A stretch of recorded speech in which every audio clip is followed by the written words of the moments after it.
Ok, pessoal, Papo de Mano, estamos aqui com vocês, terceiro programa dessa sequência aí, desse nosso início, desse nosso decolar aqui desse podcast que com certeza já ganhou o coração da galera.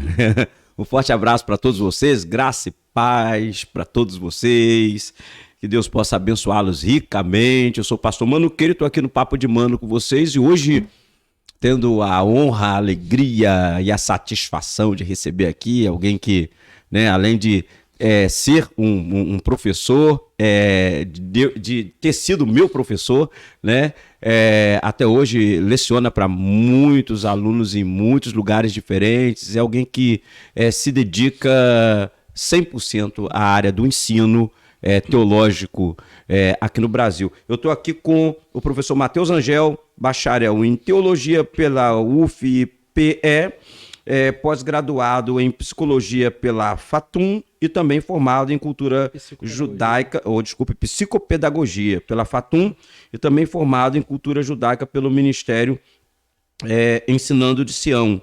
Exegeta, também midrashita pelo CATES, professor de grego bíblico pela FATIM e também professor e fundador do Instituto Teológico Koinonia, além de ser autor de inúmeros livros de cunho teológico. Professor Matheus Angel, que satisfação! Satisfação é toda minha, pastor. Quero desejar graça e paz para todo mundo que está participando, ouvindo, pedir a você que acompanhe, porque com certeza o projeto que está sendo feito aqui é um projeto muito bom e é um prazer estar aqui hoje nessa mesa. Eu até comentei contigo que se as nossas conversas fossem gravadas, com certeza teríamos ótimos podcasts, porque a nossa conversa sempre teve num nível bastante qualificado. Bacana. E hoje estamos aqui, né, para poder fazer mais um desses diálogos. Benção pura, muito bom estar aqui contigo, professor. Para que currículo, hein? Que isso. Rapaz, faltou um pouco de fôlego aqui no finalzinho, mas graças a Deus eu dei conta. Gente, nós vamos aproveitar então a presença do Matheus aqui para esclarecer algumas coisas. E eu queria começar pelo princípio, vamos começar falando aqui de Deus, né? Tem uma canção que acabou sendo muito difundida no meio cristão, né? Uma música gospel de um conjunto musical, se eu não me engano, o nome é Preto no Branco, né? E o tema dessa faixa, desse hit Ninguém Explica Deus, alguma coisa assim. É esse mesmo tema, gente, aí, pessoal da produção? Ninguém Explica Deus? É esse o tema da música? Ok? Bom, se não for, é uma das frases da música. Ok. Aí a gente tem aqui o professor Matheus, que é uma referência em ensino teológico. Uma canção que diz, ninguém explica Deus. A gente sabe que, na verdade, ninguém pode provar cientificamente a existência de Deus, porque Deus é impossível de ser medido cientificamente, de ser levado para um laboratório e, na utilização de métodos científicos, ser comprovada a existência de Deus. Agora, explicar Deus, não seria essa a proposta da teologia? Mais ou menos, né? A teologia tem uma frase, né? Dentro da teologia nós temos várias disciplinas. Entre elas nós temos uma chamada teontologia. A teontologia, o prefixo te, remete ao prefixo theos, em grego, que é Deus. Onto vem também do estudo da ontologia, que é o estudo do ser, e a logia é o estudo. Então, em linhas gerais, a disciplina da teontologia seria o estudo do ser de Deus. Essa disciplina se destaca das demais porque ela está interessada em estudar quem é Deus, a sua existência, seus atributos, decretos e vontades. E essas são as pautas dessa disciplina. Contudo, a premissa básica que rege todo o ensinamento aplicado nessa disciplina é Deus é inquantificável. Por inquantificável, nós queremos dizer exatamente isso. Não dá para, com palavras do nosso dicionário português, que tem mais de 600.000 palavras, descrever com perfeição aquilo que é Deus. Eu consigo descrever o que é esse microfone e dar uma descrição precisa, eu consigo identificar as coisas desse mundo, mas quando se trata de Deus, ele é inquantificável. Então, alguns podem pensar assim, então para que estudar teologia se a própria teologia assume essa dificuldade? Bem, nós temos que esclarecer então duas coisas. Primeiro, toda ciência ela começa como um passo de fé. É uma afirmação ousada, mas se observarmos os epistemólogos da década de 90, como Imre Lakatos, Carl Feyerabend, o Karl Popper também, que eu acho que é um pouco mais para trás, eles circunscreviam sobre os métodos científicos e caminhos científicos que a ciência deveria percorrer, né? E uma das cartas trocadas entre Carl Feyerabend e Imre Lakatos foi que a ciência é uma espécie de empresa anárquica, ou seja, nem tudo que se diz ciência de fato é ciência. Então, a ciência ela tem uma limitação na sua ferramenta, que é trabalhar com coisas ou palpáveis, ou mensuráveis, ou que o ser humano de alguma forma pode observar. Então nós estamos lidando com uma ciência que está limitada àquilo que o homem consegue ver, aquilo que o homem consegue sentir. E Deus excede a visão do homem, Deus excede os sentidos do homem. Ele está acima da nossa volúpia, dos nossos sentidos em geral. Então, a ciência, por exemplo, quando você tem Newton tentando descobrir e observando a inércia, a gravidade ou a teoria das malhas de Einstein, eles estão pensando que ter uma ideia e essa ideia ser verdadeira, e eles vão então atrás de buscar a verdade nessa ideia, ou mesmo até mesmo o desfazer, né? Como Popper diria, a ciência ela precisa ser falseada. Então, o cientista, na busca de encontrar a verdade, ele pode encontrar uma verdade diferente da sua.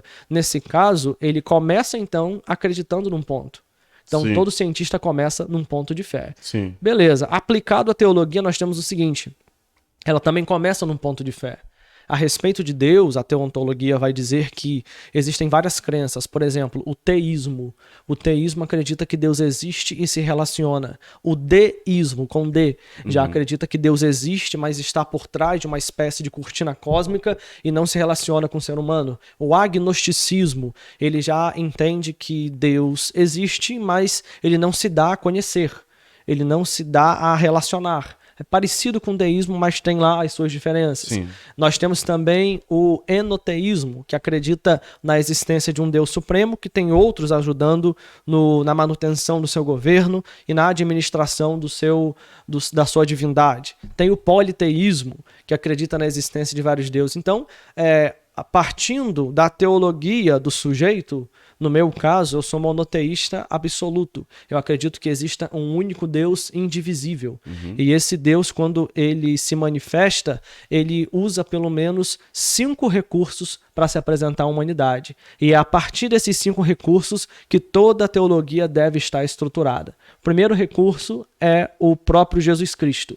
A Bíblia diz em João 1,18 que ninguém jamais viu a Deus senão através de Jesus que o revelou. Então, olhando para Cristo, eu enxergo a existência de Deus. Depois, a Escritura. João 5,39, Jesus fala, examinais as Escrituras. Em grego, ereunatetas grafás, que quer dizer, nesse caso, o exame das Escrituras ajuda você a entender. Então, a Escritura é a segunda forma de conhecer a Deus. A terceira forma, se não me falha a memória, é 2 Coríntios 3:2, que Paulo fala que nós somos a carta viva de Deus. Através do nosso testemunho, do testemunho dessa pessoa que está nos ouvindo, ela vai receber a presença de Deus. Quando uma pessoa, por exemplo, perdoa, quando ela ama, quando ela se doa, ela acaba, então, manifestando a presença de Deus para o coração dos outros. A quarta forma é a natureza. Nós vemos em Romanos 1, 19 e 20, dizendo que a criação anuncia o Criador. Então Deus colocou a sua própria marca na criação, seja quando uma onda ela toca a areia da praia, seja quando um vento ele passa pelo corpo de uma pessoa, Deus a natureza ali também se manifesta. E por fim, a revelação direta. Vemos que quem se revelou a Paulo foi o próprio Cristo. Então, toda pessoa que está inserida na natureza já está tendo uma revelação de Deus. Né? Então, ninguém explica Deus. Existe 99% de coisas que nós não podemos explicar, mas o 1% que conseguimos explicar partindo desse chão de 5 pilares, desses princípios, nós conseguimos trazer conhecimento suficiente para impressionar um homem, ainda que ele viva 1000 anos, e conduzi-lo à salvação. Então a teologia, ela de fato cumpre essa responsabilidade de explicar de alguma forma, mesmo em meio a tantas limitações que se apresentou aí, mas de alguma forma ela é a ciência responsável por trazer essa explicação, né? Não na sua totalidade, é claro, né? Não passa nem longe disso, mas de pelo menos buscar desenvolver metodologias e, enfim, que conduzam a esse entendimento, a essa explicação a respeito da pessoa divina. Não é isso, Perfeito, professor Matheus? perfeito. Agora, Matheus, você falou tantas coisas, enquanto você falava, eu estava aqui pensando em muitas coisas, em outras perguntas dentro do que você expôs aí pra gente. Mas tem um ponto aqui que eu acho que é importante a gente deixar assim bem esclarecido para quem está nos ouvindo aqui agora, acompanhando, que até as colocações que eu faço, as que você faz, porque algumas pessoas podem estar confusas. Pô, mas calma aí, o pastor Mano fala teologia, o Matheus fala teologia, qual dos dois que está falando errado, o que acontece? Dá uma esclarecida nesse ponto aí pra gente. Ótimo. Falo teologia, falo biologia, antropologia, falo Septuaginta, porque como um professor de grego, eu preciso preservar pela prosódia grega, que são as regras que ajudam o bom uso da pronúncia do grego. Então, quando uma pessoa, por exemplo, ela lê a palavra home, se alguém chega e fala assim, não, ali não está escrito home, que é casa em inglês, está escrito home. Porque nós temos, por exemplo, o H não tem o som no português. E alguém chega e fala, não, a pronúncia certa é home, porque isso pertence à língua inglesa. Então, parece que a respeito do inglês, de todas as outras línguas... Se respeita a pronúncia. Se respeita a pronúncia. Quando chega no meu grego, querem bagunçar, não pode. No grego não existe o som de já, ji, joju. Essa letra J, ela passou a existir com o som de J a partir do século XVI ou XVII, no latim, que veio a ser migrado para o português, que estava bem embrionário ainda no Brasil, né? Através dos mamelucos, os portugueses, e a história é longa, mas eu acho que é isso. Então, no grego se pronuncia ga, ge, gi, gogu. Tudo que tem esse som, a gente vai pronunciar assim. Tudo bem, ok. Excelente. Professor Matheus, Deus, ele é supremo criador de todas as coisas. E digamos que essa seria uma atribuição exclusivamente divina, né? A criação, o poder criador, né? Deus é o soberano criador. Se Deus é o criador e é o criador de todas as coisas, Deus criou o mal? Boa pergunta. Os meus amiguinhos calvinistas diriam que sim, que Deus criou o mal, né? Mas sinto em refutá-los, não. Deus não criou o mal.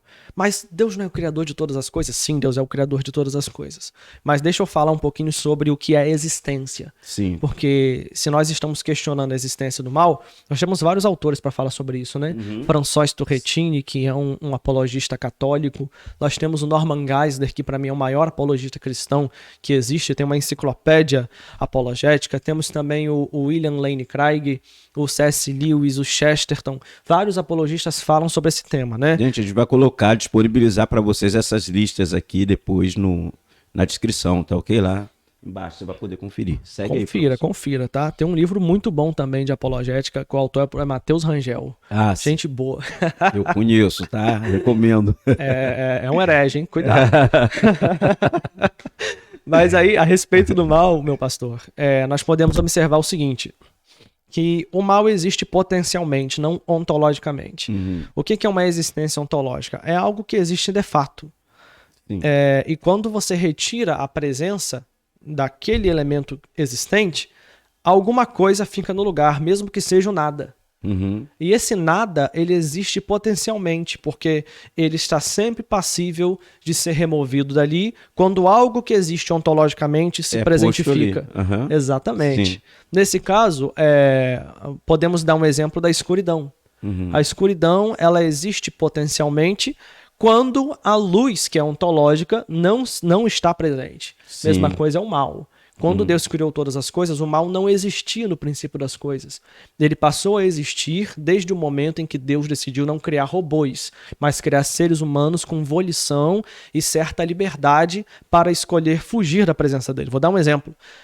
Quando nós temos Deus criando Adão, ele dá 6 ordens para Adão. Adão vai transgredir uma dessas ordens e ele traz para si a presença de algo que não existia. A presença de algo potencial, que inclusive é feita uma promessa de que a serpente pisaria a cabeça da serpente, o filho de Eva, e sim removeria aquele mal potencial.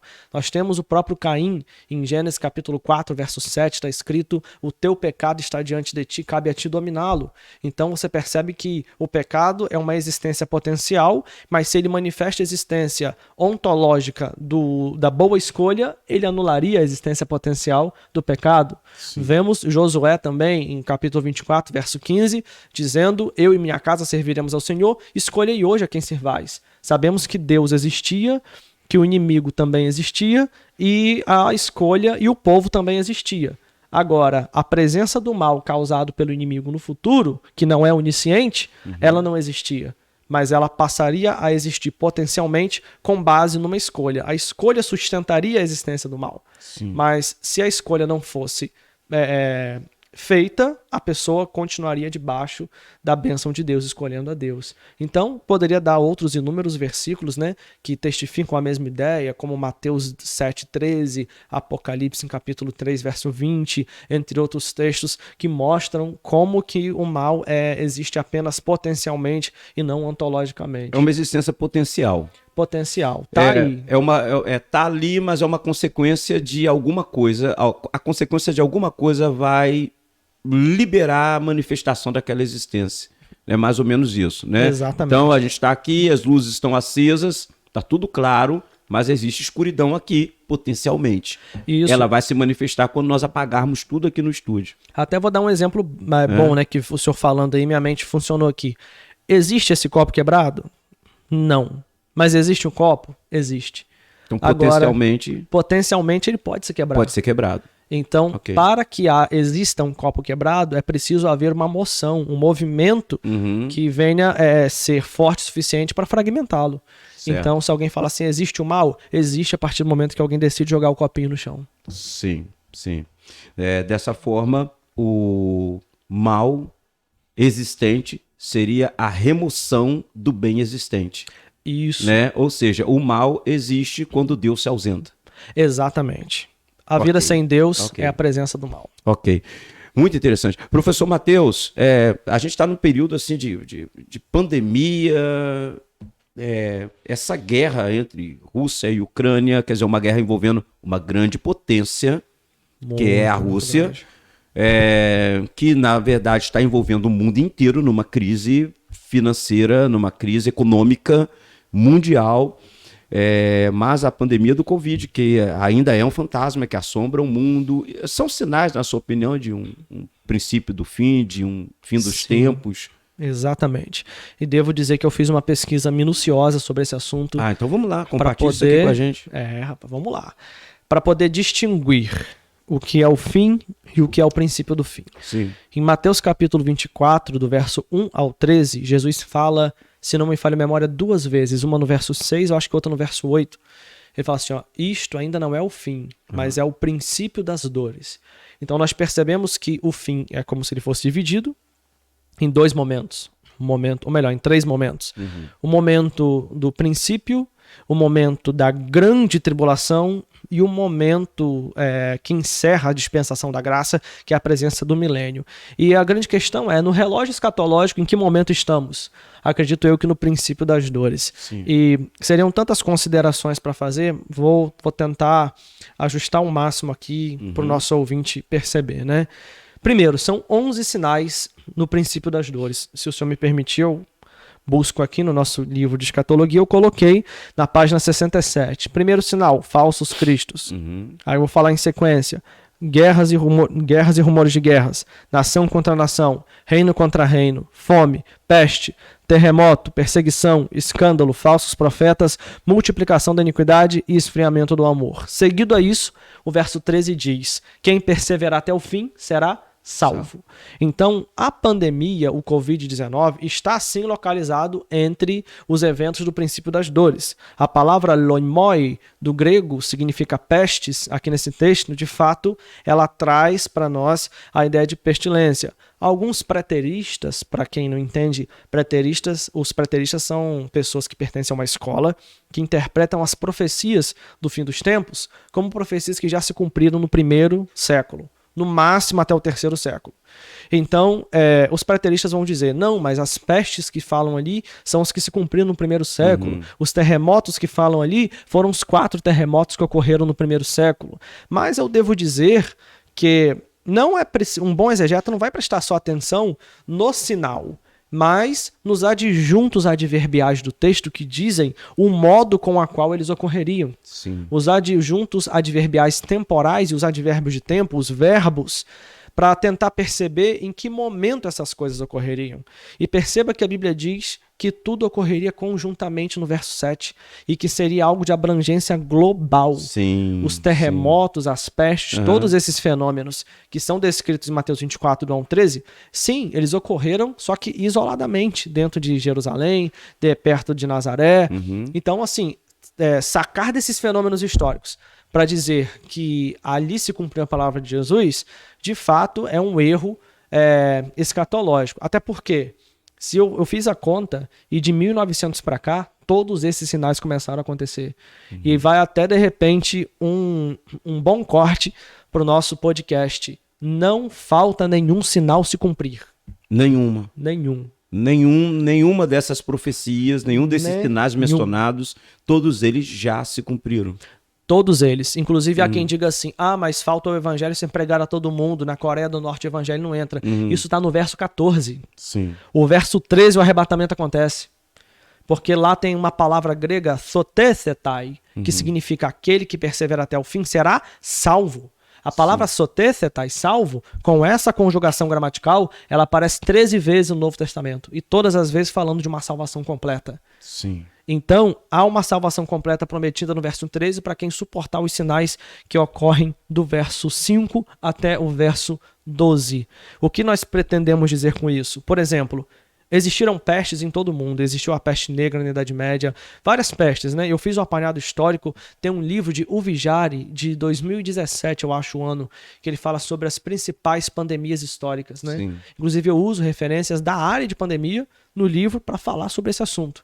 E ele vai dizer o seguinte, que de 2015 para cá, só de 2015 para cá, pastor, já foram mais de 15 pestes. E um detalhe também em que diferencia essa pandemia da Covid de todas as demais pandemias históricas é o fato dessa, de fato, ser uma pandemia. Exato. No sentido literal de pandemia. É o que a Bíblia diz, esses sinais ocorrerão em todo o mundo. Todo o globo. Gente, se o sinal acontece em Israel, você aciona um alerta de grande tribulação, porque a grande tribulação é a 70ª semana de Daniel 9:27, cumprida sobre o povo de Israel. Agora, se esses sinais ocorrem no mundo inteiro, aí nós estamos falando de princípio das dores, que são os sinais, como o próprio texto diz, né? Uma mulher, quando está para dar a luz, ela sente as contrações. Essas são as contrações do céu, onde Cristo está para voltar e nós estamos sentindo. Nós estamos sentindo que algo está para acontecer. Então eu não sou mais um apocalíptico do fim dos tempos, preocupado em dizer, Jesus está voltando agora. Não, eu vou te dar fatos, eu consigo provar isso do início ao fim, contra qualquer pessoa num debate que todos os sinais se cumpriram e só estamos aguardando a trombeta tocar para que possamos ir para a glória. Arrebatamento da igreja. A gente falou aqui a respeito de pandemias, né, que na verdade foram supostas pandemias registradas, mas nenhuma delas com potencial pandêmico de fato, porque até mesmo a peste negra, que foi avassaladora, né? Ela não alcançou todas as ilhas de todos os continentes do mundo, né? Teve uma área ali, uma área considerável, um número considerável de vítimas, mas uma área em que ela predominou, em outras nem chegou, né? Exatamente. Pela primeira vez no mundo, nós temos um advento pandêmico que envolve todos os países, todas as nações do globo, e que altera comportamentos e costumes de todos eles. Exatamente. Na verdade, já houveram sim outras pandemias, mas como o Covid, não. Pelo menos nos estudos que eu fiz, eu não estou lembrando de nenhuma aqui com a abrangência que tem o Covid-19. E não é só isso, gente. Todos os sinais. Falsos cristos. Se você for ver, cerca de mais de 20 religiões foram fundadas em menos de 20 anos, onde pessoas se alegam ser o Messias. Você tem aquela crescendo em graça. Você tem, né, o próprio Henrique Cristo que faleceu. Era mais uma figura de comédia do que... O Henry Cristo faleceu? Sim, sim. Eu não soube. Ó, pai. E não teve ressurreição. Não teve. Infelizmente não ressuscitou, né? Mas... Ou felizmente. Podia ressuscitar diferente. Sim. O professor Matheus, teve uma polêmica aí agora, né, há pouco tempo, envolvendo a cantora Bruna Carla. Isso caiu na boca do povo, nos sites de fofoca, enfim, né, a internet fez uma festa disso aí, muita gente falando, muitos especialistas aparecendo, muitos militantes e gente zangada, gente aplaudindo, gente aprovando, gente reprovando, e tudo isso porque a Bruna Carla expôs uma opinião de fé, vamos colocar assim, uma opinião que ela tem baseado na fé dela, que por sua vez é baseado nos princípios da Bíblia Sagrada, de que ela não cantaria em um casamento de um casal homossexual por conta dos princípios que ela acredita serem os princípios que regem a vida e a fé dela, né? Que ela teria respeito pelas opções sexuais de qualquer pessoa, mas desejaria ser respeitada na posição dela, né, de abrir mão de estar, de alguma forma, aprovando aquilo, uma vez que ela vá no casamento e cante, né, e louve ao Senhor no casamento de dois homens ou de duas mulheres, entendendo ser uma coisa reprovada por Deus. Eu não sei se essa pergunta seria interessante da forma como ela vai ser colocada, mas qual é a sua opinião? Você acha que ela foi, de alguma forma, preconceituosa? Ela foi homofóbica? O que você pensa sobre essa postura da Bruna Carla, principalmente diante de tanta polêmica que isso gerou? Eu acho que ela tá de parabéns. Uhum. Ela tem que ter coragem para expor a fé e para saber dizer não para qualquer tipo de convite que não venha coadunar com os objetivos e princípios dela. Na posição dela, uma pessoa que opta por seguir o seu coração e não o que a imposição midiática quer, ela está de parabéns. A Bíblia diz que aquele que me negar na frente dos homens, eu também negarei diante do meu Pai. Então, primeiro ponto, gente, nós precisamos entender o seguinte: ela tem todo o direito de negar qualquer convite, entendeu? O fato da polêmica é que foi um convite que envolve um grupo militante. Então esse grupo se apresenta e pessoas, às vezes, que são evangélicos, né, mas que seguem uma linha de esquerda, uma linha socialista, uma linha da teologia da libertação ou da missão integral, né, estão seguindo aí não vou nem citar nomes dos ícones dessas correntes. Mas existem. Existe aquele... qual o nome dele mesmo, gente? É um que era... Não, você falou que não ia citar nome. Vamos deixar isso pra lá. Eu acho que, na verdade, a gente não deve nem dar essa moral, cara, sinceramente. Não devemos. Sinceramente, pegar um pastor que defende uma agenda de esquerda, uma agenda socialista, comunista, você pega um pastor desse que defende as ideologias que esse segmento defende e que luta por elas. E esse camarada se denominar pastor... calma aí. Tem um livro da Maria Clara Bingmer, né, Teologia Latino-Americana. Indico muito esse livro.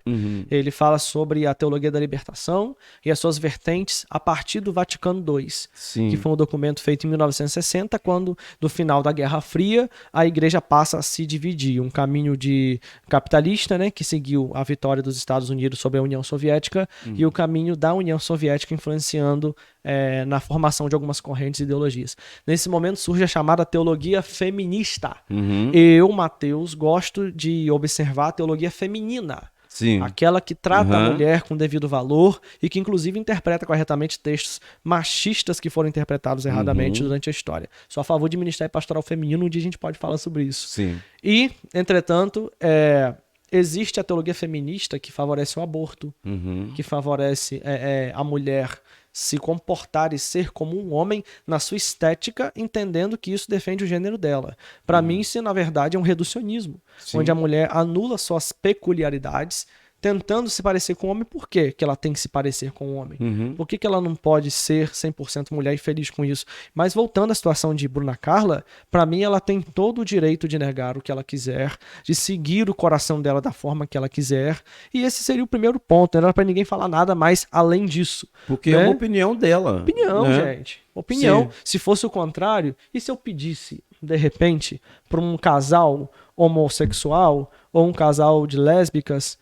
vir, de repente, à igreja pregar um sermão contra esse tipo de prática? Eles viriam? Uhum. Mas é claro que não. Então nós temos aqui 2 pesos e 2 medidas. Um lado pode negar, o outro não pode negar. E de repente essa pessoa, né, homossexual, diria assim: não vou porque isso é contra os meus princípios. Aí eu ia falar assim: ah, mas você tá de preconceito, tá de cristofobia. Não, queridos. Então é só se colocar um pouquinho no lugar do outro, ter um pouquinho de altruísmo, que vocês, em vez de falar mal da Bruna Carla, vão passar a louvar mais a Deus com os louvores que Deus deu para ela. Sim. Então, partindo do exemplo que você citou aí, um homossexual assumido, ele é convidado para vir numa igreja evangélica e, de repente, ele publicamente diz: não aceitei o convite porque acredito que os evangélicos têm um discurso contrário a tudo que eu acredito, a tudo que eu aceito. Então eu não vou em uma igreja evangélica. Ok. Uma opinião de um homossexual assumido. Morreu o assunto. Eu acho que os evangélicos iriam aplaudi-lo por coerência. Morreu o assunto. Em vez de ficar perseguindo Ok. como estão fazendo. Agora, se é o contrário, um evangélico diz, né, eu não vou a um casamento homossexual porque eu discordo e tal. Quer dizer, na verdade, nós estamos falando aqui do mesmo discurso, da mesma fala. Sim, sim. Né? Só de perspectivas diferentes. Então, muda tudo. Pois é. Alguém Né? chega e fala assim: Bruna Carla, canta aqui pra mim. Aí Bruna Carla fala assim, se fosse um acordo, tudo bem, eu vou cantar, mas depois você vai lá em Romanos 1, 26 e lê lá diante da minha igreja e explana esse texto de acordo com o que ele diz, mostrando o texto onde Paulo fala contra a homossexualidade e usando Nero como exemplo, né, que não está explícito, mas está implícito. Abre lá em 1 Coríntios capítulo 6, verso 9 e 10, explica a função dos termos malakoi e arsenokoitai, do grego, fala sobre o kelev, do hebraico, o kedesha, que era o prostituto cultual, que tanto foi reprimido ali em Deuteronômio. Eu garanto que haveria um comportamento aversivo. Não haveria aceitação. Então, o outro lado estaria de parabéns por seguir os seus princípios. Sim, Né? sim. Ainda que nós queiramos evangelizar e que as pessoas mudem, a gente nunca vai interromper uma pessoa que está seguindo o princípio dela e nem atingi-la de forma negativa. Então, Bruna Carla, conte com as nossas orações, que na minha visão, você seguiu sua consciência e você deve dormir com a cabeça tranquila e nem dar mais satisfação para ninguém. Sim. Sim, ok. O evangelho está sendo pintado, na verdade, como algo exclusivo, né? A imagem que a mídia hoje no Brasil, que na verdade é altamente influenciada por essa militância, está difundindo do evangelho, é um grupo de pessoas altamente preconceituosas e pessoas cheias de homofobia, e pessoas sem amor, né? Um meio onde falta amor e aceitação do outro. Sim. Então é uma imagem que ela representa de fato que as igrejas evangélicas são essa imagem que está sendo difundida, ou ela é uma negação da verdade, né? O que você pensa, professor? Não, quando a pessoa tenta encontrar falta de amor numa atitude firme dela, essa pessoa não está entendendo o que é amor. Porque o conceito de amor envolve justamente impor limites ao relacionamento que os outros querem impor a você. Então, se eu amo a minha esposa, eu preciso me relacionar com ela com respeito e ela precisa se relacionar comigo com respeito. Não precisamos, de forma, digamos assim, muito clara, dizer o tamanho do muro, mas nós podemos estabelecer esses limites. Então, se alguém chega e diz, eu não quero fazer isso, não significa eu odeio essa pessoa. Sim. De modo algum, né? Uhum. Eu acho que numa relação de trabalho, numa relação de casamento, em qualquer tipo de relação, as pessoas têm que aprender a ouvir não. Porque senão essa relação começa a ficar incomensurável. Você tem um dominador e um dominado. E esse tipo de relação, sim, é doente. Sim. Onde a pessoa tem que dizer sim, enquanto seu coração diz não para poder agradar a mídia. Não, eu acho que a pessoa tem que ter liberdade para pensar. Se o país é laico, se o artigo 5º perdão, da Constituição garante o inciso 15º, o nosso direito de ir e vir, garante que nós devamos pensar de forma livre. Nós temos sim no país amparo legal, amparo filosófico e amparo, né, a partir da nossa religião espiritual, para falar a verdade que pensamos, ainda que isso denuncie algum tipo de prática. Devemos continuar com essa postura. Sim, eu vejo que, na verdade, a verdade é que os homossexuais sempre foram muito respeitados e amados pelos evangélicos, sempre alvos de grandes mobilizações de evangelismo, né, enfim, são pessoas que são amadas como todas as demais. Isso, é claro, não vai significar exatamente ou automaticamente ou consequentemente uma irresponsabilidade nossa como cristãos, que somos fundamentados na palavra de Deus, que é a Bíblia é Sagrada, de aprovarmos a prática, né? Amamos o indivíduo, mas não aprovamos a prática, né? Que biblicamente é claramente, explicitamente condenável. Assim como também amamos o heterossexual e abominamos o adultério. Sim. Assim como também amamos o fumante, mas queremos que ele seja liberto do cigarro. Aí há quem diga assim, você está comparando a homossexualidade com o adultério, está comparando a homossexualidade com um tipo de vício. Não, eu estou comparando que todas essas coisas, diante dos olhos de Deus, são vistas como pecaminosas. E uma pessoa que ama a Deus, escutá-lo-á, e não vai querer discursar ou pregar para Deus como é que tem que funcionar o evangelho. Né? Sim. As pessoas que nós normalmente amamos mais são nossos filhos, né? Esposas, maridos e filhos são as pessoas mais ligadas a nós com laços mais fortes de amor. E as incontáveis vezes que a gente diz não para os nossos filhos, quantas vezes a gente diz não para os nossos filhos e esse não é exatamente para o bem deles. Ou seja, a nossa reprovação de muitas coisas que os nossos filhos nos solicitam, pedem a nós, o nosso não ele é sempre impulsionado, recheado, ele é sempre carregado de amor. Carregado de amor. Né? Eu ainda não sei, gente, o que é dizer não para um filho, porque eu tenho uma bebê fofinha de 2 meses que, se ela rir, eu faço qualquer coisa, entendeu? Vai aprender logo. Mas vou aprender logo, né? Que ela ainda não pede também muitas coisas para mim, a não ser, né, o mamar, o colinho, tá pedindo para passear, entendeu, pastor? Sim. E eu não consigo negar por enquanto. Mas daqui a pouco acho que eu vou conseguir.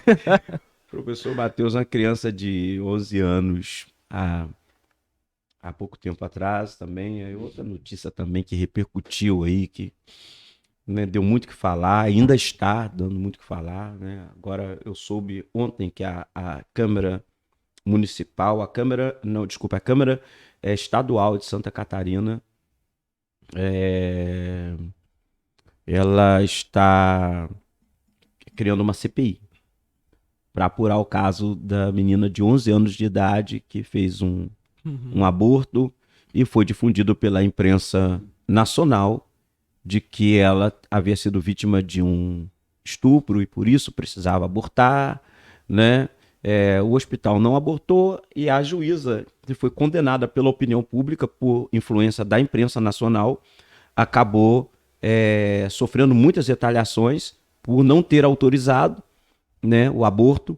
Mas algumas justificativas vieram à tona depois. Primeiro, o bebê tinha 7 meses. 27 semanas parece, e a Constituição acho que permite até 20 semanas apenas. Sim. Segundo ponto, não foi estupro. Né? Parece que ela vinha tendo uma relação com um meninozinho dentro da casa. Exatamente, com um filho do pai, se eu não me engano. Né? Eles eram enteado ali, né? e o menino tinha 13 anos de idade, ou seja, era uma brincadeirinha, um namorinho, alguma coisa assim entre os dois que acabou gerando isso. Houve até, inclusive, uma proposta dessa primeira juíza que foi afastada do caso, de que ela tivesse o bebê e doasse para alguém, no caso de não querer, de não poder, de não ter capacidade de assumir a responsabilidade da criação de uma criança, sendo uma criança também. Mas a opção acabou sendo, mais uma vez, eu reafirmo, por militância pró-aborto da imprensa brasileira, da imprensa oficial brasileira. Mais uma vez, a coisa acabou mal, né? Acabou com o aborto de um bebê que cientificamente já tem todos os terminais nervosos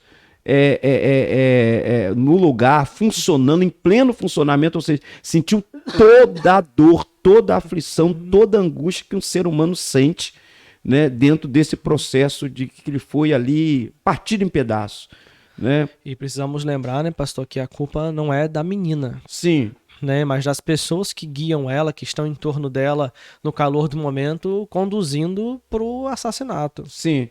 Na verdade, eu não culparia nem a menina e, sinceramente, não culparia nem os responsáveis, que eu acredito que, principalmente por estarem emocionalmente muito ligados ao caso, ficaram sem saber o que fazer, sem ter uma direção, porque realmente é uma situação muito difícil, mas eu acredito que a responsabilidade toda cai sobre aqueles que autorizaram o aborto, que analisaram os autos, analisaram o caso da menina, principalmente juridicamente falando, que analisaram o caso do ponto de vista também médico, né? A saúde da menina, a saúde do bebê, a preservação, a Constituição Nacional que preserva, né, sobretudo a vida do cidadão brasileiro, porque a gente tinha esse cidadão ali naquele ventre. Então, uma série de coisas que passaram por pessoas responsáveis por fazer uma análise fria, bem feita, bem responsável, né? E elas acabaram determinando isso, né? Então, vamos falar um pouquinho mais sobre isso aí, Matheus. É engraçado as pessoas falarem assim, ó, tadinha da menina de 11 anos. E, desculpe a expressão, dane-se o bebê de 7 meses, né? Se coitada da menina, porque ela é uma menina e não uma adulta, o que dizer então de um bebê? Um bebê, sim, nessa proporção de idade. Olha, eu tive, né, como falei com o senhor, minha filha saiu da UTI na segunda-feira. Eu dormi 6 dias lá com ela. Na UTI pediátrica da Unimed, do lado da neonatal. Eu vi criancinhas de 7 meses lá. Vi criancinhas de 6 meses lá. Sim. Entendeu? Vivas, lutando para viver, encontrando dificuldades, mas profissionais trabalhando de forma honrosa pela vida, não pela morte. Entendeu? Vi situações de mães que iam lá, mães com 19 anos, porém mães também com 17. Sim. Entendeu? Então, assim, a vida sempre deve ser louvada. A respeito disso, para quem não sabe o que a teologia bíblica diz, Jeremias capítulo 1, verso 5, diz que o Senhor ungiu Jeremias desde o ventre. Deus já tinha projeto para a vida de Jeremias desde o ventre. Salmo 139 está escrito, o Senhor me viste ainda pequeno e informe. Deus, ou seja, uma criança de 7 meses não está mais informe. Sim. Ela tem a forma já de uma criança para nascer, né? Só o pulmãozinho dela que está passando pelas últimas etapas. Porém, uma criança... Eu nasci de 8 meses, entendeu? Nasci com quase 7. Foi a viradinha ali de 7 para 8. 8 e 4 dias. E, nesse caso, uma pessoa pode vir a sobreviver. Porém, aquela situação. É muito difícil para ela, gente. Uma criança chegou até 7 meses. Por que não fez uma cesárea? Sim. Em vez de fazer o aborto. Sim. Né? Faria uma cesárea. Existiam opções. De repente existiam opções. Existia. Né? Várias opções. Né? Imagino eu, porque é um tipo de caso que, apesar de ter virado mídia, esse caso vem acontecendo direto. Eu vi uma vez uma espécie de desabafo de uma equipe dos direitos humanos contando várias situações assim. Em que eles têm que intervir a favor da vida e é melhor 2 vidas do que uma. Então, deveriam fazer esse tipo de investimento. Nós não sabemos, a adversidade não deve determinar uma atitude para anular a diversidade. As pessoas querem fugir.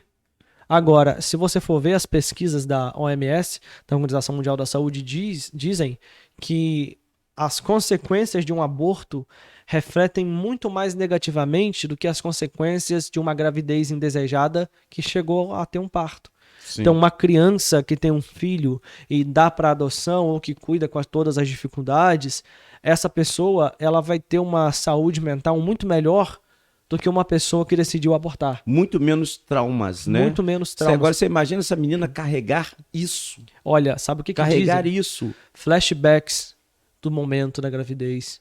Uhum. A pessoa pode crescer com fissura na criança dos outros.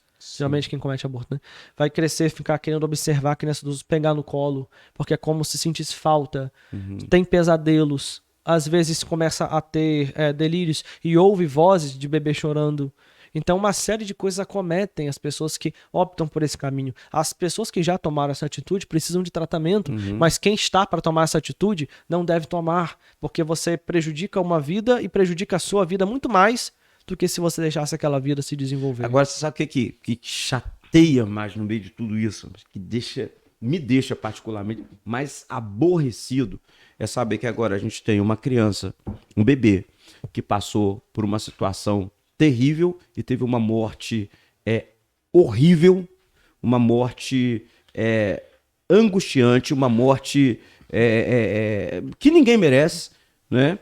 Uma criança inocente passou por isso, uma outra criança de 11 anos vai ficar com essa carga pro resto da vida, porque tem consciência, né, do que aconteceu, ela tem consciência do que aconteceu.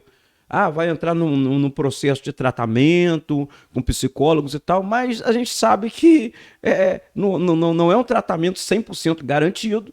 Né? Tem dor que só diminui, não some. Exatamente. Então, ela vai carregar essa carga para o resto da vida, né, de um aborto, tanto no seu emocional quanto no espiritual, que nós sabemos também o quanto isso influencia espiritualmente falando.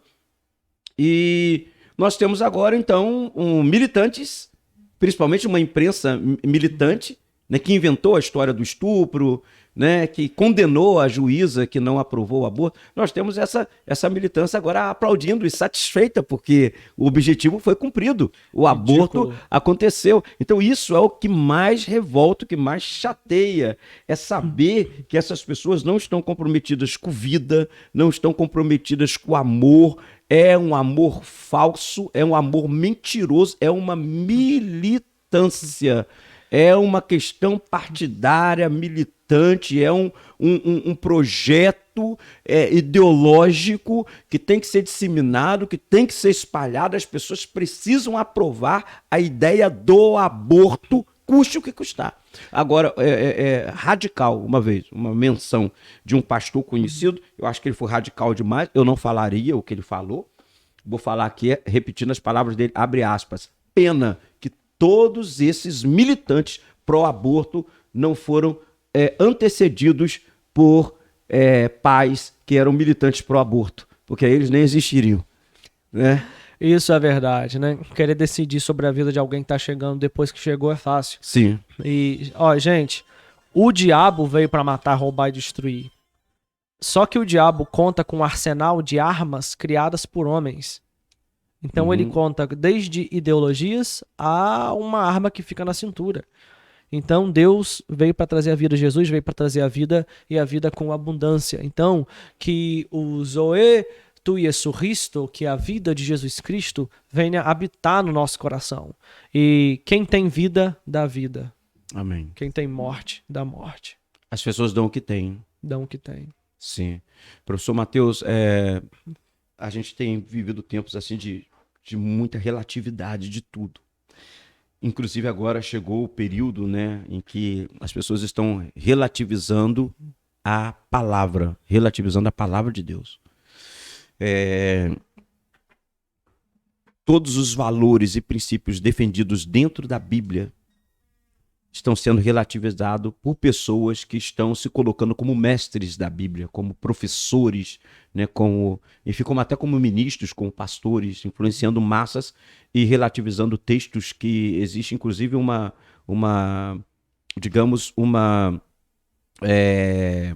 uma definição clara entre os teólogos, entre os ministros e pastores a respeito desses textos.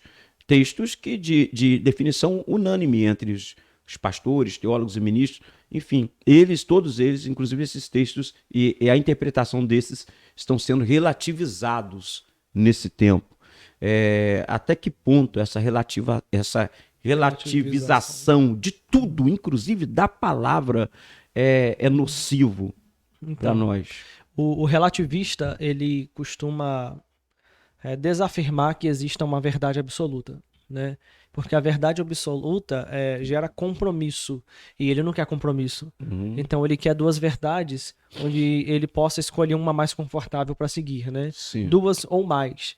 Então uma vez, evangelizando um relativista, que ele falou assim para mim, eu preguei, falei de Jesus para ele, e falou assim, essa é a sua verdade. Eu falei assim, você tem uma outra verdade? Ele falou assim, tenho. E a minha verdade não precisa ser igual à sua. Eu olhei para ele e falei, então, se você tem a sua verdade, você já não é mais relativista. Porque isso é absoluto para você. Sim. Foi quando ele ficou meio confuso. Assim, né? Eu falei assim, partindo então, me diz qual é a sua verdade. Ele falou assim, para mim, a Bíblia não é a palavra de Deus. Eu falei assim, ok, eu posso testar a sua verdade? Ele falou, pode. Eu falei assim... Claro, é relativa. Claro que pode. Eu falei, se a sua verdade é relativa, vamos testar? Vamos embora. Eu falei assim, quais o nome dos concílios que decidiram sobre a canonização bíblica? Né? Ele eu não sou teólogo, falei, então você estudou pouco para chegar a uma decisão absoluta. Uau. Eu acho que eu que estudei um pouco mais, devo ter um pouquinho mais de critério para falar do que você. Mas eu vou te ajudar a comparecer a uma aula que você faltou. Os concílios são Nicéia 325 depois de Cristo, liderado por Silvestre I, com a presença de 318 bispos na cidade de Nicéia. Depois você vai ter o concílio de Constantinopla, que ocorreu em 391, depois o concílio de Éfeso, 431, e Calcedônia, 451. Tínhamos 346 livros do Novo Testamento e foram subtraídos para ficar apenas com 27, que passaram por 5 critérios. Nós temos entre os critérios apostolicidade, universalidade, leitura em público / originalidade, descrição apropriada e inspiração. Já que o senhor busca apenas um Google para chegar numa conclusão e quer relativizar a minha, que passei alguns anos estudando para produzir alguma tese, eu acho que você deveria fazer isso minimamente produzindo outra tese. Já que o senhor não tem nenhuma tese, a minha permanece então como absoluta sobre a sua, porque o seu argumento foi totalmente insatisfeito e totalmente, digamos assim, pequeno diante do acervo de informações que confirma a autenticidade da Bíblia. E entrei falando um pouquinho, você quer questionar a Bíblia de que forma que eu vou lhe responder? E ele falou assim, eu quero questionar a Bíblia em relação à ciência. Eu falei assim, vamos falar de ciência? Vambora. Quero questionar porque a Bíblia diz que o Sol parou. Eu falei assim, pois é, né? O Sol parou. Aí eu peguei e botei uma foto para ele de 2 irmãos gêmeos e falei assim, o nome de um é Rafael, do outro é Rodrigo. Quem é que tá vindo lá? Ele falou assim, pra mim é Rodrigo. Eu falei assim pra ele, pois é, e se eu disser que é Rafael? Ele, pode ser também, porque eles são gêmeos. Eu falei assim, então o seu ponto de vista não pode determinar o fato de alguma pessoa. A ciência trabalha com observação. E aquilo que é ciência hoje pode não ser ciência amanhã. Sim. Afinal de contas, se observarmos o que Newton escreveu, Einstein aprimorou. Newton acreditava que uma força, ela puxava as coisas para a Terra, e isso ele chamou de gravidade.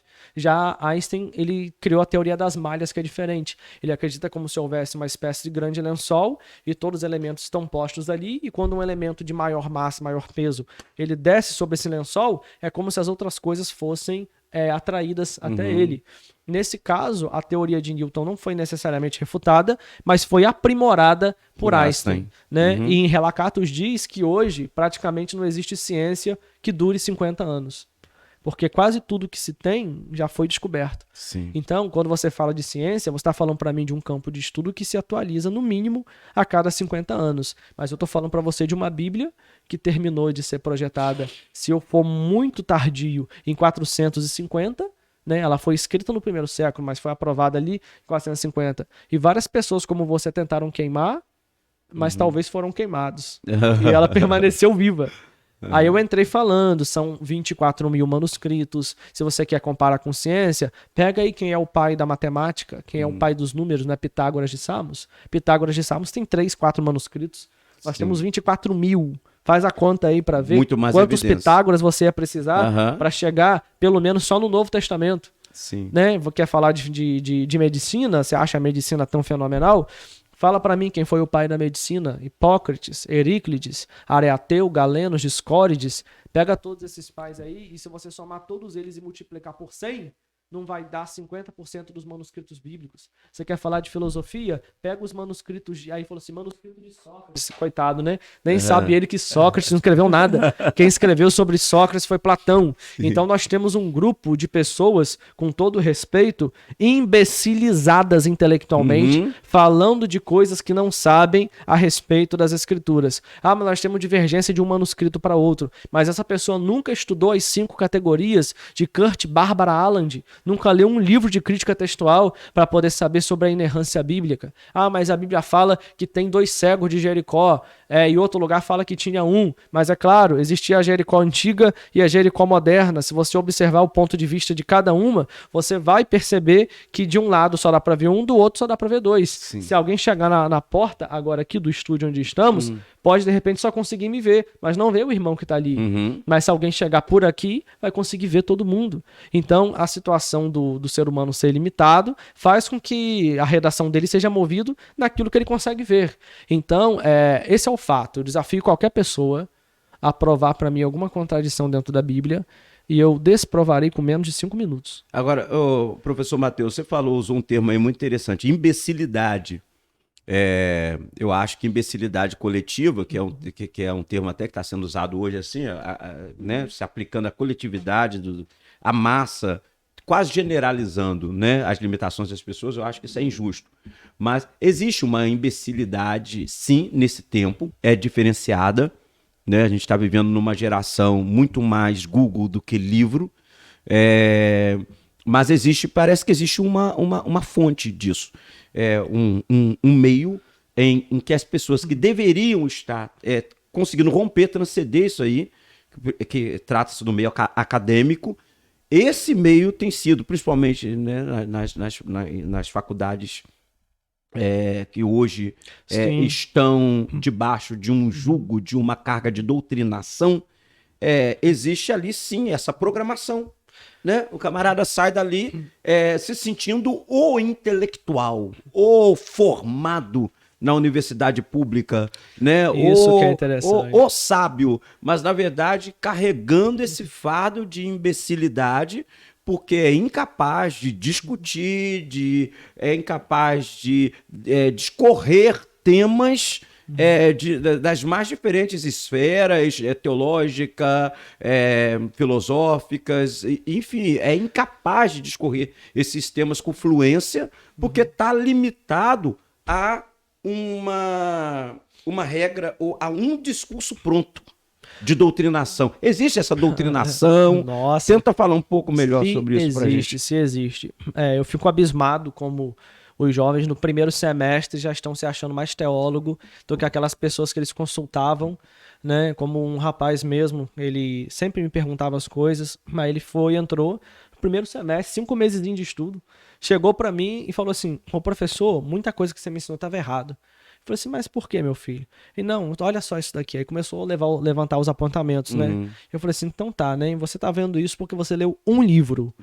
Eu não lembro quem disse, tenho medo de um homem de um só livro. Né? Alguém falou isso. Tenho medo de um homem de um só livro. O cara, porque eu, para poder fundamentar uma tese, é no mínimo 10 livros. Sim. No mínimo. Sim. Entendeu? Quem me conhece sabe um pouquinho do meu cuidado. Eu fiz um vídeo, por exemplo, no canal sobre a maçonaria, eu li só 21. E é uma regra acadêmica, entendeu? Né? Você vai defender uma tese, você tem que pelo menos ter ali 10 referências. Gente, uma tese de 10, 11 referências. Exatamente. No mínimo. No mínimo. Agora as pessoas não sabem produzir, entendeu? Eu mesmo cheguei para esse rapaz e ele falando para mim que eu estava errado a respeito de interpretação, né? E, gente, com toda humildade, eu já venho escrevendo sobre esse assunto há um tempo. Eu tenho 28 anos hoje, mas eu dou aula desde 21. Né? Eu leciono português, hebraico, grego e latim.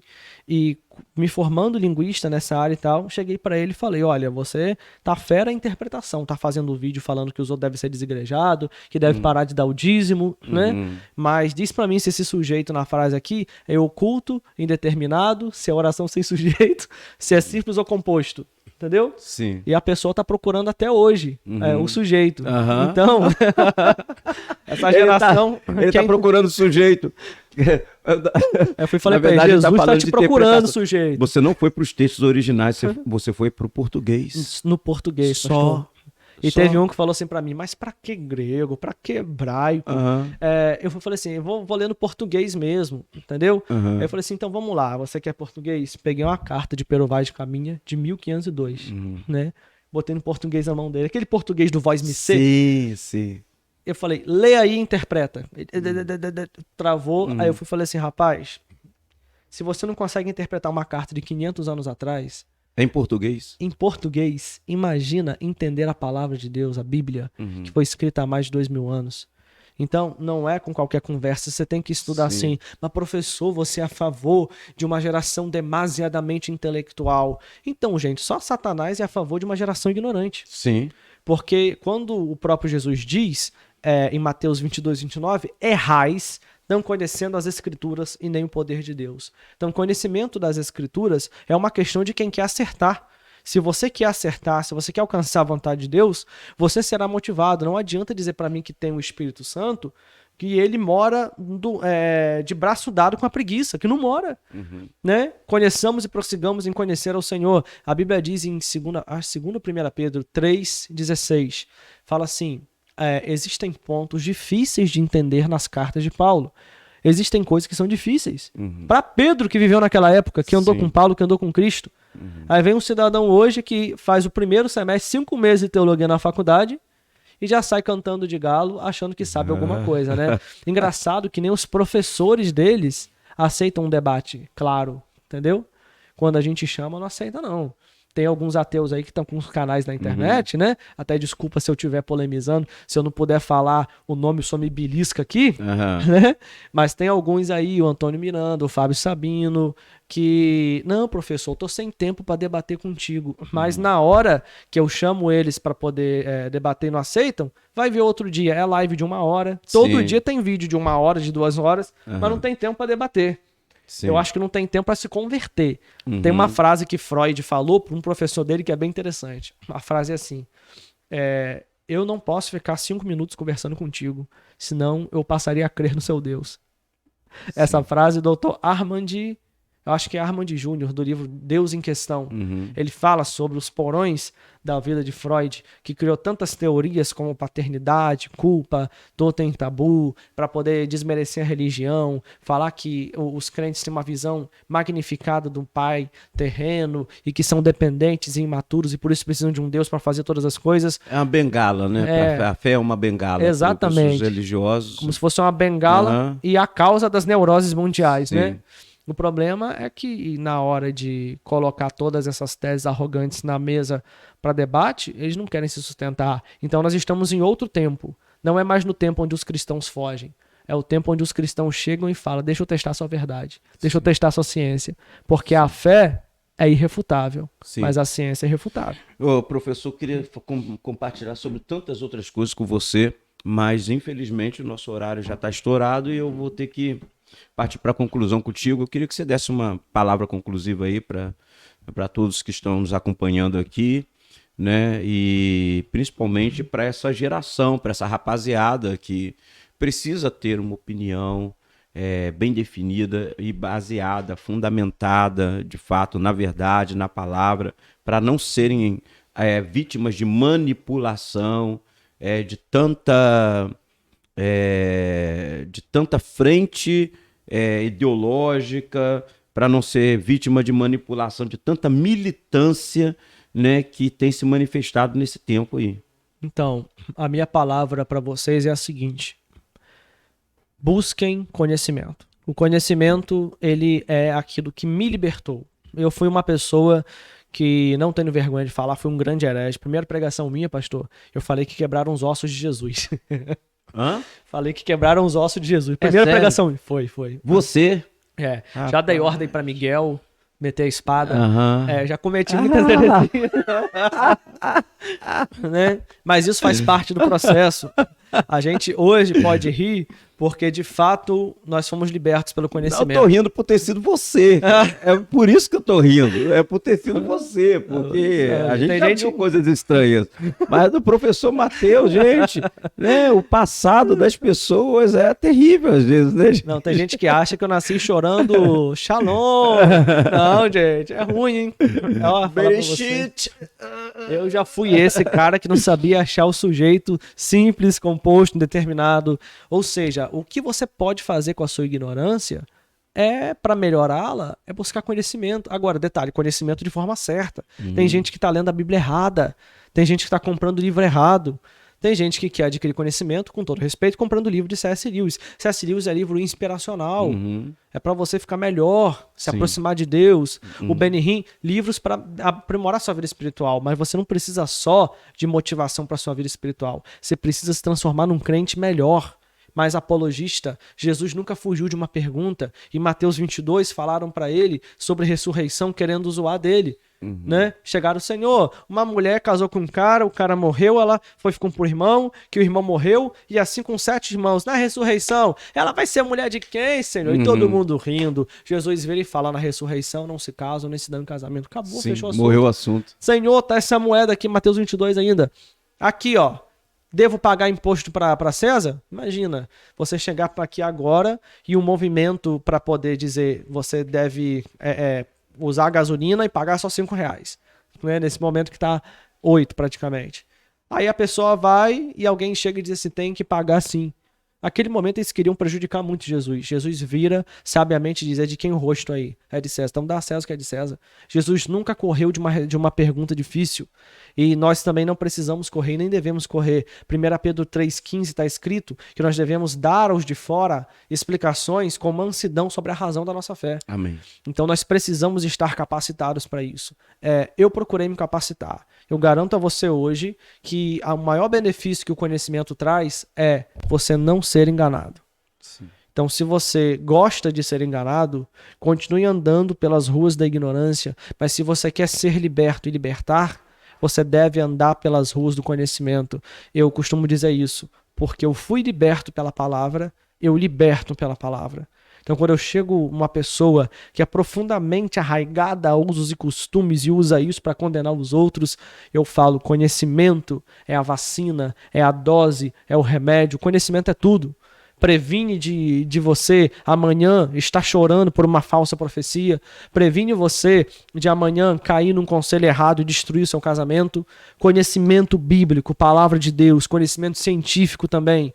Busque entender, busque saber interpretar, busque conhecer as áreas que envolvem a Bíblia, linguística, história, geografia, filosofia, biologia. Busca tudo isso e você vai ficar forte. Uma vez forte, você está imune às heresias. Quer dizer, entre aspas, né?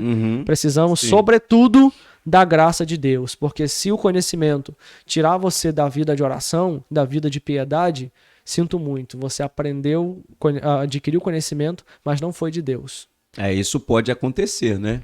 Isso pode acontecer com muitos. Vira o conhecimento, mas o conhecimento não ser acompanhado da piedade ou até mesmo da maturidade, porque conhecimento é poder.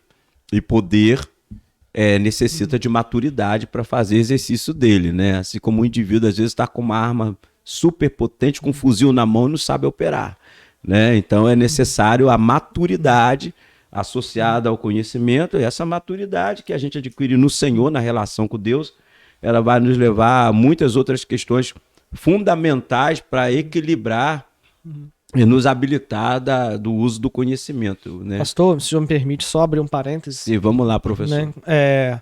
A respeito de conhecimento, ele só muda você se você já for uma pessoa arrogante. Eu apesar da formação, apesar dos quase 30 livros que eu já publiquei, das mais de 4.000 páginas que escrevi, sou membro da Batista em Eldorado, pastor Fernando Trindade. Tenho pastor, sou discipulado, não só por ele, pelo pastor Mano Queilo também, nosso amigo, por outros pastores também amigos. Afinal de contas, a humildade, ela lubrifica o conhecimento. Não deixa você se tornar, desculpa a expressão, um idiota. Um idiota com informação. Né? Você precisa ser uma pessoa cujo conhecimento seja uma ferramenta de amor e de ministração, de libertação para a vida das pessoas. Amém. Então, se não for para servir, também não vai servir para você. Ok. Gente, tá? Então, professor Matheus Angel, a gente fecha aqui hoje esse podcast super top, abençoado aqui das galáxias pelo Senhor, nosso Deus Todo-Poderoso, que tem misericórdia de nós. Chegamos até aqui, então você fica aguardando aí, né, os próximos podcasts, os próximos convidados, as próximas novidades que a gente vai estar partilhando por aqui junto com vocês. Deus abençoe, um forte abraço, valeu galera da equipe aí, né? Professor Matheus, muito obrigado mais uma vez por atender nosso convite, estar aqui conosco. Leva o nosso abraço lá para o pastor Fernando Trindade, os irmãos da Igreja Batista de Eldorado, a irmã Angel, falei certo, né? Angel, isso aí. Isso, e também a bebezinha, a Clarice, né? Essa família linda. Que Deus abençoe, gente. Um abraço, até mais.